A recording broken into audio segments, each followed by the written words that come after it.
जय माता दी भक्तों। कूष्मांडा देवी दुर्गा के 9 रूपों में से एक है। वह अपनी दिव्य मुस्कान के साथ ब्रह्मांड के निर्माण से जुड़ी हुई है।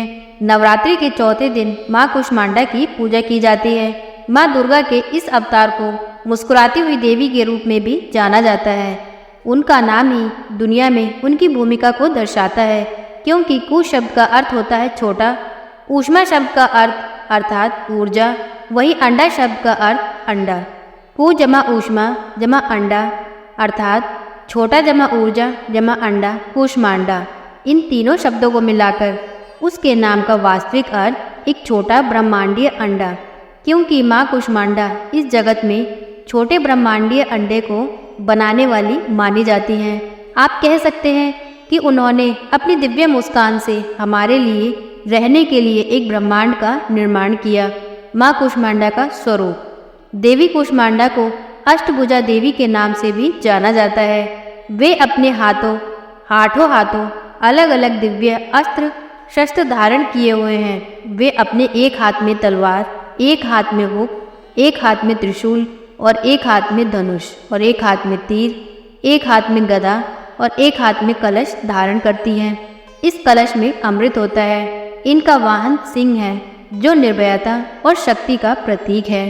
माँ कूष्मांडा की उत्पत्ति। देवी पुराण के अनुसार माँ कूष्मांडा को ब्रह्मांड का निर्माता माना जाता है। इसके पीछे की कहानी बहुत ही शानदार है। कहा जाता है कि जब ब्रह्मांड का कोई अस्तित्व नहीं था, कोई प्रकाश का स्रोत नहीं था, पूरी सृष्टि अंधेरे से घिरी हुई थी, तभी माँ कूष्मांडा ने एक छोटा ब्रह्मांडीय अंडा बनाया। जैसे ही माँ कूष्मांडा ने ब्रह्मांड की रचना की, तो उसमें से दिव्य प्रकाश की किरणें निकलकर पूरे अंतरिक्ष में फैल गईं, जिसकी वजह से अंतरिक्ष का हर कोना अब लाखों रोशनी से जगमगा उठा। उस दिव्य प्रकाश ने एक सुंदर रूप ले लिया। इस प्रकार ब्रह्मांड की रचना के दौरान माँ कूष्मांडा का निर्माण हुआ। उसने अपनी धीमी मुस्कान के साथ उस ब्रह्मांडीय अंडे को जीवन दिया, जिसने पूरे ब्रह्मांड के अंधेरे को दूर कर दिया।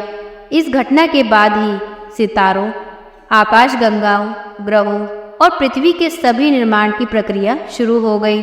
सब निर्माण होने के बाद भी एक कमी थी।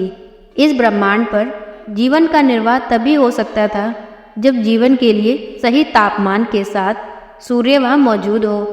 तब माँ कूष्मांडा ने स्वयं को प्रकाश और ऊर्जा के स्रोत के रूप को अपने हाथों में लेने का फैसला किया। उन्होंने अपने प्रकाश को सूर्य के बीच में रखा और तब से वे सूर्य और जीवन के लिए ऊर्जा का स्रोत बन गई। ऐसा माना जाता है कि जीवन की रचना के बाद उन्होंने 3 देवियों की रचना की, जिन्हें माँ लक्ष्मी, माँ सरस्वती और माँ काली के नाम से जाना जाता है। ऐसा भी कहा जाता है कि उन्होंने अपनी दाईं आँख से माँ सरस्वती, अपने माथे पर स्थित नेत्र से महालक्ष्मी और बाईं आँख से महाकाली को उत्पन्न किया। माँ कूष्मांडा ने तब सर्वोच्च देवी देवताओं की सारी ऊर्जा को, कभी न खत्म होने वाली ऊर्जा के स्रोत की महाशक्ति को अपने अंदर समाहित कर लिया। इसलिए ऐसा माना जाता है कि वह ब्रह्मांड में ऊर्जा का प्रमुख स्रोत और जीवन इन्हीं से ही पैदा किया है। इन्होंने जिन देवताओं को जन्म दिया, वे अपने काम में जुट गए। उन्होंने पृथ्वी और अन्य ब्रह्मांडों पर जीवन को संभव बनाया। माँ कूष्मांडा से जुड़ा हुआ रंग लाल है। इसके अलावा ये भी कहा जाता है कि जो लोग नियमित रूप से उनकी पूजा करते हैं, उन्हें शक्ति, भाग्य, सफलता और सौभाग्य प्राप्त होता है। माँ कूष्मांडा अपने भक्तों की हर बाधाओं, बीमारी और दुख को दूर करती है। तो भक्तों, ये थी नवरात्रि के चौथे व्रत माँ कूष्मांडा की उत्पत्ति की कहानी। तो आज की ये कहानी आपको कैसी लगी, प्लीज़ कमेंट करके बताएं। प्लीज़ वीडियो को लाइक करें, चैनल को सब्सक्राइब करें। जय माता दी भक्तों।